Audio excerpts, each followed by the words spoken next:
Olá pessoal, meu nome é Sergival Isílio, eu sou professor da Rede Municipal de Ensino da cidade de Ribeirão.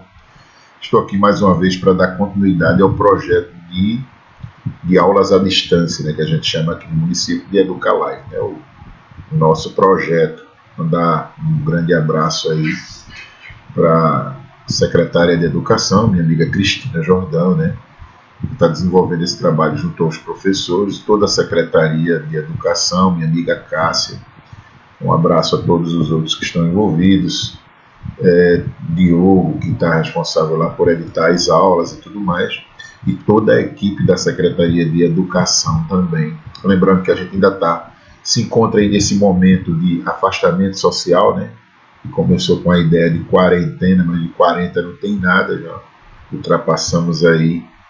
Eu acredito que a casa dos 4 ou 5 meses de afastamento, a gente continua mandando as atividades, vamos continuar nossos trabalhos e, se Deus quiser, logo, ali na frente a gente vai se encontrar novamente. Tá certo? Mandar um abraço para todos os profissionais da Escola Sônia Lustosa, né, que estão engajados aí na distribuição dos cartões que são entregues às famílias, o cartão alimentação. Lembrar a todos os alunos, aos pais de alunos, os responsáveis que estão podendo nos ver, que de repente, quem ainda não apanhou o seu cartão, dá uma passadinha lá na Secretaria da Escola Sônia Lustosa para apanhar, para retirada, né, dessa uma espécie de bolsa de alimentos para suportar aí essa crise um pouquinho mais.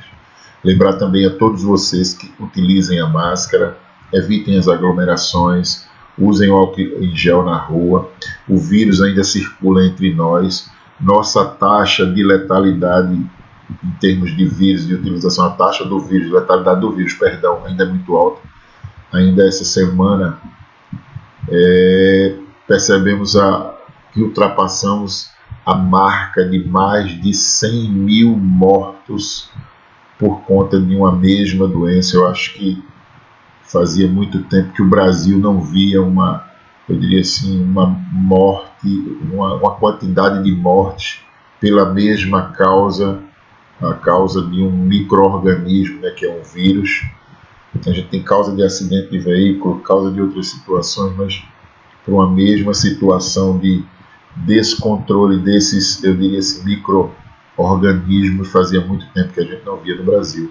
Então, assim, continuem se cuidando, continuem se tratando, respeitando as outras pessoas. Utilizar máscara de maneira correta quer dizer respeito às pessoas que eu amo, respeito às pessoas que nos amam, respeitar o meu vizinho, respeitar o espaço dele.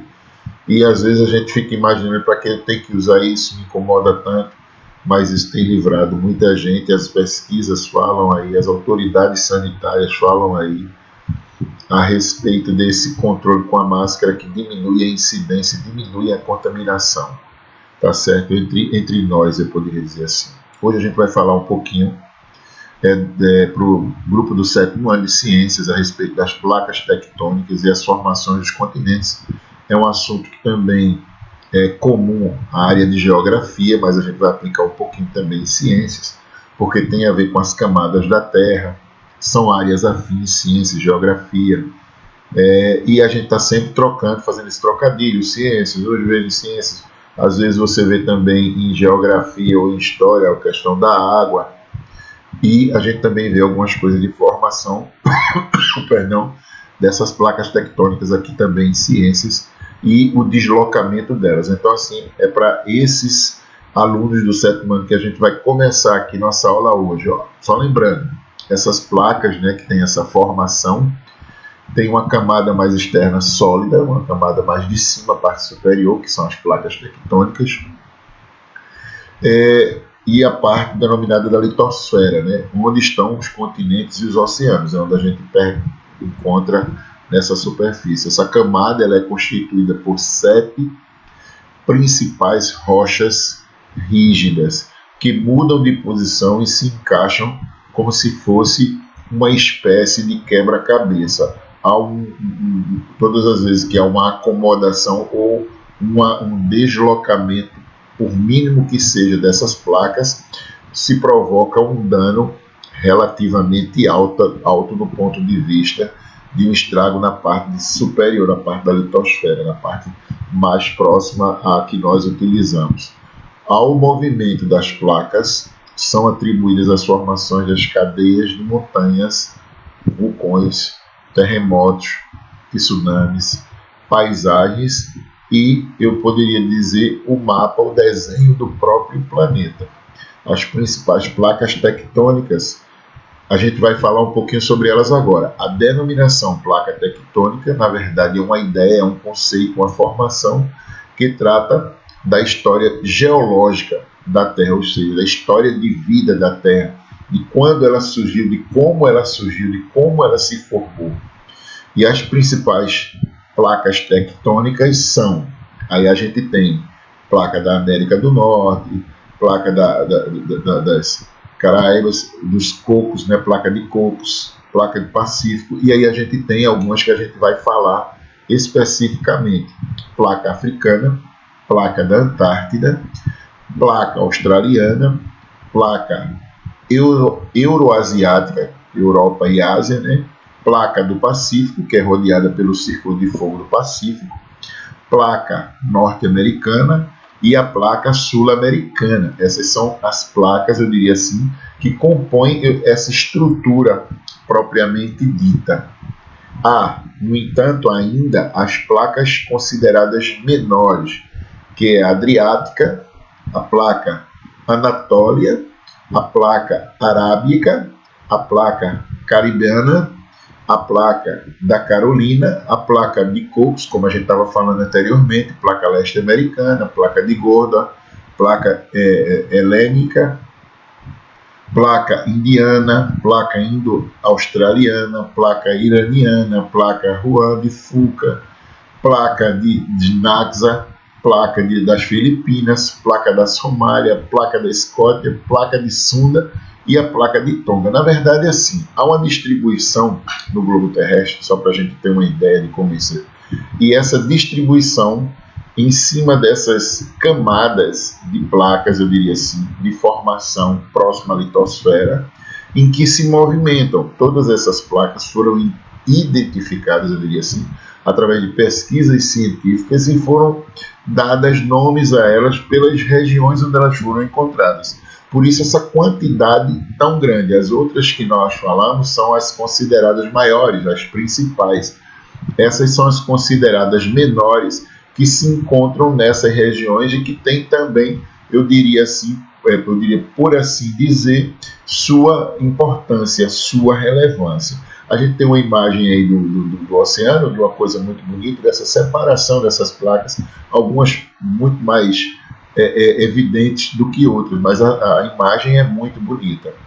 Limites das placas tectônicas. Existem, na verdade, 3 tipos de limites de placas tectônicas: os divergentes, os convergentes e os conservativos. Os divergentes, que definem a região, a zona de construção propriamente dita da crosta terrestre, né? Os convergentes, que são definidas na zona de destruição da própria crosta, e os conservativos, onde estão as falhas que são consideradas transformantes. Os limites divergentes, só para a gente entender a diferença básica entre um e outro, ocorre quando as placas traçam um movimento de distância uma das outras, provocando o que nós chamamos de nascimento de uma nova crosta oceânica, de uma nova camada para aquela região do oceano onde propriamente dita eu diria assim, aquela placa tectônica existe. O movimento ele é traçado, ele é bolado no sentido normalmente horizontal. Esse limite é determinado, é definido em 3 estágios, sendo o primeiro a abertura de um oceano, que ocorre uma fratura da crosta, a invasão da água e a formação de lagos considerados salinos. Nesta fase, a intensa atividade vulcânica, né? E a gente percebe que esses vulcões que a gente não consegue visualizar, mas eles conseguem ter uma atividade intensa. No segundo estágio, a fragmentação ela é total e há uma ideia de formação de dois continentes efetivamente separados por um oceano. A atividade vulcânica persiste pela ascensão do magma, pela liberação dessa substância quente, né? É permanência da atividade do magma, é a permanência, eu diria assim, da atividade do magma que define a chegada ao terceiro estágio, que é considerado a formação de um oceano, ou do oceano específico, ou que é separado por essas placas. O principal exemplo do limite divergente em seus 3 estágios está no Oceano Atlântico, que separa a Europa, a África e a América. A divisão propriamente dita desses continentes começou há cerca mais ou menos de 180 milhões de anos e a uma velocidade média, vejam só, de apenas 1 centímetro por ano, ou seja, é uma coisa que realmente é muito sensível, é muito delicada, é muito difícil, inclusive, de percebermos, essa separação a título de afastamento de 1 centímetro a cada ano. Existe, na verdade, o que os cientistas, os geólogos, os especialistas, os geógrafos também, que são especialistas nessa área, uma maneira de verificar, de identificar, de conferir esse afastamento. As camadas da Terra. A Terra é formada por 3 principais camadas, né, que a gente chama de a crosta, o manto e o núcleo, que tem a sua relevância, que tem a sua importância nessa condição, ou nessa condução da ideia da formação da placa tectônica. Cada camada apresenta características e temperaturas diferentes umas das outras, tornando-se mais quentes conforme a gente vai aproximando essa ideia do núcleo central da Terra. O homem nunca chegou ao núcleo da Terra, nunca. Mas o estudo sobre a estrutura interna do planeta é possível, através desse estudo, é possível, graças a ele, os geofísicos, os quais se dedicam ao estudo da sismologia, que seria essa movimentação dessas placas, definirem essas camadas e suas respectivas e suas devidas temperaturas, eu poderia por assim dizer. A Terra é formada por 3 camadas: a crosta terrestre, que seria mais superficial, de estrutura relativamente fina e bastante rochosa. O manto, que é localizada abaixo da crosta, apresenta propriedades consideradas mais sólidas. O núcleo, que é a camada mais interna e quente da Terra, apresenta também 2 proporções, o núcleo externo e o núcleo interno. O núcleo externo, que é formado por níquel e ferro líquido, e o núcleo interno, que também é formado de níquel, mas com o ferro considerado sólido. Aí a gente tem uma ilustração, só para que a gente perceba como seria essa divisão: manto, núcleo externo, núcleo interno, e a crosta, que seria essa parte mais superior a que nós habitamos, que também é considerada ou chamada de litosfera. Crosta terrestre é a parte mais externa da Terra, que envolve todo o planeta e é onde a gente vive. Essa camada é formada por rochas ricas em silício, magnésio e alumínio. Essa camada apresenta de 0 a 40 quilômetros de espessura, variando entre os continentes e os oceanos, ou seja, podendo ser mais ou podendo ser menos que isso. A crosta é formada por grandes porções sólidas, denominadas de placas tectônicas, que se movem lentamente sobre a camada do manto terrestre. Só para a gente ter uma ideia de visualização, como seria mais ou menos essa formação, eu diria subterrânea, tecnicamente falando, com a ideia de chegar até o centro da Terra. O manto é a camada mais externa, ou mais extensa, localizada abaixo da crosta terrestre. Ela é formada por diferentes tipos de rochas, como silício e magnésio, que permanece em estado líquido o tempo todo como consequência do calor liberado, emanado pelo núcleo central da Terra. Eu diria assim, essa bolinha de fogo que fica lá no centro da Terra mantém essas substâncias em estado líquido, porque a temperatura nessa região é considerada relativamente alta, ou seja, muito alta. O manto é dividido em duas camadas, o manto superior e o manto inferior. O manto inferior permanece em elevadas temperaturas, atingindo cerca de 2.000 graus Celsius. É uma temperatura absurda, né? Ele pode chegar até 3.000 quilômetros de profundidade a partir da parte da litosfera, do ponto de vista de baixo para cima. Então, assim, de cima para baixo, perdão.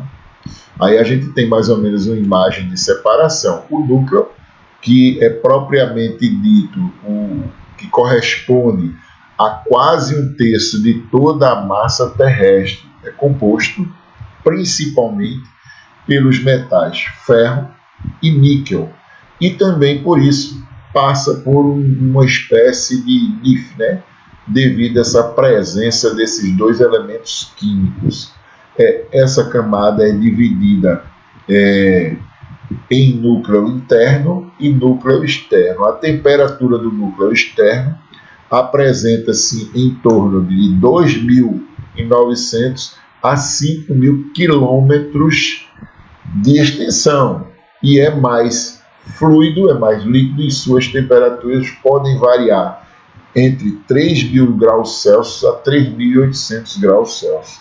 Então, ou seja, é uma temperatura relativamente alta para se manter nessa região mais subterrânea. O núcleo interno possui cerca de 5.100 a 6.370 quilômetros de profundidade. É uma coisa realmente espantosa, sendo considerado também sólido. Os limites que a gente chama ou entende de limites convergentes, né? Esta é uma definição, é a definição para o movimento de colisão entre as placas uma sobre a outra. Existem 3 tipos de convergências entre as placas tectônicas, que são oceânica continental, continental-continental e a oceânica-oceânica, ou seja, na verdade, são formações de identificação. Aí a gente tem uma imagem de mais uma dessas separações entre as placas consideradas de apoio a essa parte externa do planeta, que a gente chama de placas tectônicas. E a gente vê essa divisão que realmente ela continua acontecendo e depende muito também de todo o movimento do planeta, de todas as transformações que o planeta acaba sofrendo, inclusive do ponto de vista técnico, quando eu falo do efeito estufa, quando eu falo da mudança climática, quando eu falo das ações do homem, de uma forma geral. A convergência oceânica continental ocorre quando há porções profundas nos oceanos e as placas se encontram, e é possível a formação desses vulcões. Já na convergência continental, uma placa mergulha sobre a outra e as consequências principais é a formação, uma das consequências principais é a formação de cadeias de montanhas. E aí a gente tem mais ou menos uma ideia de como isso acontece quando há um deslocamento de uma placa sobre a outra, como eu acabei de mencionar para vocês. Então, assim, a ideia é que mesmo quando você não percebe, ainda existe toda essa movimentação, todo esse deslocamento, mesmo que de forma imperceptível. Lembrando que o planeta não para de realizar os movimentos de rotação e de translação, de todo o movimento que acontece durante o dia, durante a noite, em torno do Sol, e o afastamento e a aproximação, eu poderia por dizer assim, propriamente do Sol, que é a durabilidade do ano, o tempo do ano, os dias do ano e as 24 horas. Então, assim, no período de inverno a gente se afasta um pouco mais do Sol, no período de verão a gente se aproxima um pouco mais do Sol, e todo esse movimento acontece em torno de 365 dias e 5 horas por ano, e isso também acaba provocando algumas ações, eu poderia por assim dizer, no próprio planeta, nas placas tectônicas que realizam esses movimentos.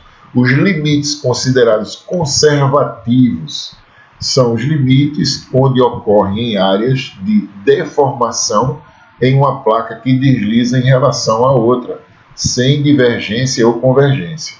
Quando a energia concentrada ao longo desses limites é liberada, essa energia, há movimentação dessas placas e pode haver terremotos dos chamados focos, considerados focos rasos, que são os de maior poder de destruição. Tá certo, pessoal?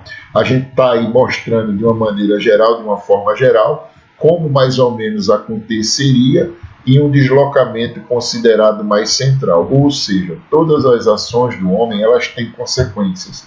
Apesar da gente não concordar, apesar da gente não entender, mas será, professor, que se eu tiver uma ação de poluição, de desrespeito ao planeta, isso pode aumentar ou diminuir? É lógico que sim. A gente percebe que quando a gente libera muito mais lixo na natureza, a gente tem pesquisas aí que falam que os oceanos em 2050 terão uma quantidade absurda de lixo plástico boiando e que provavelmente extinguirá muitas das espécies de peixes que nós conhecemos.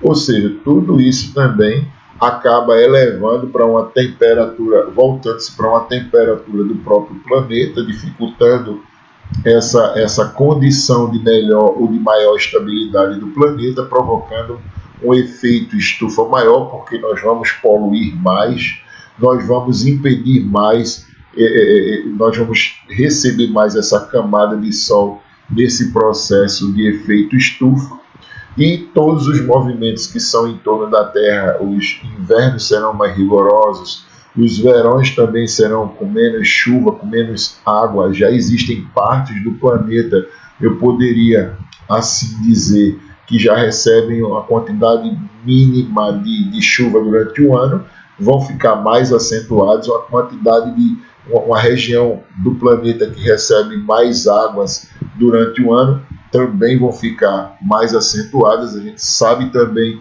eu diria assim, das partes mais de camadas mais externas do planeta, nos polos, né, no Ártico, no Antártico, vão começar a derreter as suas calotas, essas consideradas polares, por conta desse aumento de temperatura. As águas dos oceanos vão aumentar o seu volume naturalmente, haverá um avanço tranquilamente, naturalmente, desse volume de água, eu diria assim, próxima às áreas litorâneas, e algumas cidades até regiões serão invadidas pela água por conta das ações do homem. Então, em consequência disso também, a gente percebe que vai acontecer também esses movimentos nessas placas tectônicas. Então, o homem precisa começar a entender que todas as ações que ele determina, emana, que sai dele, tem uma causa maior, que tem um efeito maior no próprio planeta. Então, nós sim somos responsáveis por mudar tudo isso. Tá certo, pessoal? Um grande abraço do professor Sergival. Nós vamos ficando por aqui e até a próxima aula, se Deus quiser.